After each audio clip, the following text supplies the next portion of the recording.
All right, let's dive right in. Have you ever wondered what truly separates highly intelligent people from everyone else? Well, it's probably not what you think. Today, we're going to unpack the hidden, almost unconscious habits that form the real foundation of a seriously sharp mind. Wow. Okay. That's pretty blunt, right? But it cuts straight to the heart of a huge misconception. It completely challenges this idea that you're just born smart. Instead, it suggests that intelligence isn't some gift. It's the result of deliberate, practiced patterns that, hey, anyone can adopt. And this lays it all out perfectly. You've got the myth on one side, intelligence is genetic, it's fixed, and it's all about what you already know. But then you have the reality. It's actually a flexible skill built on habits. It's not about having all the answers. It's about having the best process for finding them. So, what are these habits?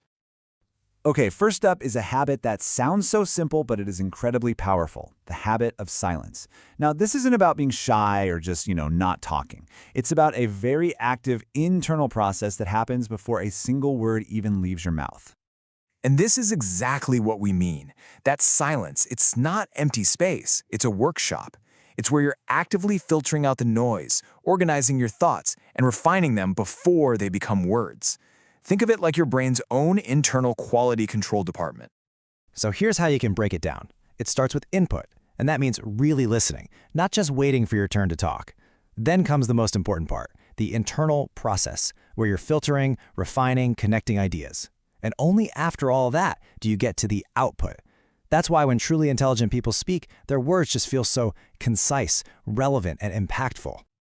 Now, that whole habit of processing things internally, it leads us right into our next one, the real engine of all learning, curiosity. But we've got to be really specific about what kind of curiosity we're talking about here. This distinction is absolutely crucial. A lot of questioning is just about winning an argument, poking holes, scoring points. But restless curiosity is totally different. It's that genuine, deep-down desire to understand the whole system underneath. It's the difference between wanting to win the game and wanting to know how the game itself was even designed. And this is the simplest, most powerful tool in the entire intellectual toolkit. It's the master key. It's the one that unlocks all the deeper levels of understanding. And for highly intelligent people, this question is basically running on a constant loop in their minds. But here's the thing. This relentless questioning isn't just aimed at the world around you. The sharpest minds turn that exact same powerful lens back on themselves. And that self-examination, that's the bridge to our next essential habit. Okay, so the fancy term for this habit is metacognition. It basically means thinking about your own thinking. It's like you're installing a quality control manager for your own brain, and its job is to fight all your natural biases. It's always asking stuff like, wait, why do I actually believe this? Is this based on facts or just how I feel? What am I missing here? And this quote just nails why metacognition is so effective. The goal isn't to beat yourself up. It's all about rapid error correction. It's about detaching your ego from your ideas so you can spot the flaws and fix them with, brutal efficiency. This is what it looks like in practice. It's not about stressing out over being wrong. It's about systematically updating your map of the world whenever new information comes along. And the speed at which someone can do this, that cycle of correction, is a massive intellectual advantage. Okay, so we've covered silence, curiosity, and self-correction. But all of this leads us to the final and maybe the most counterintuitive piece of the puzzle, the genius paradox. So let me ask you, what do you think it is? When you imagine a genius talking, what comes to mind? Probably big words, complex sentences, right? Yeah, that's what most of us think. But here's the secret. Using a ton of jargon and complexity is usually a mask. It's a way to hide a lack of real understanding. It's designed to intimidate you, not to actually teach you anything. But true intelligence does the complete opposite. And there it is. That's the paradox. The ultimate sign of deep, genuine intelligence isn't complexity. It's profound simplicity. It's the ability to get a topic so completely that you can explain it in a way that makes anyone understand.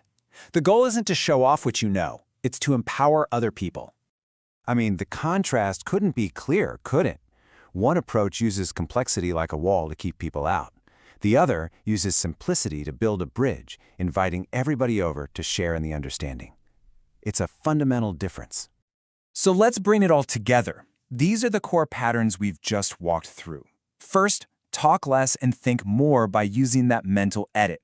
Second, develop that restless curiosity. Focus on understanding the system, not just winning an argument. Third, practice that brutal, ego-free honesty with yourself to fix errors fast. And finally, remember the genius paradox. Always aim to simplify and empower, not to complicate and impress. And really, the most important takeaway from all of this is right here. None of this is about the genetic lottery. Every single one of these patterns is a skill. It's a mental muscle, and you can consciously practice them, develop them over time, and eventually they'll become an unconscious part of how you think. So we'll leave you with this final thought. Now that you've seen the architecture, which one of these unconscious patterns will you choose to make conscious starting today? The choice, and all that potential, is yours.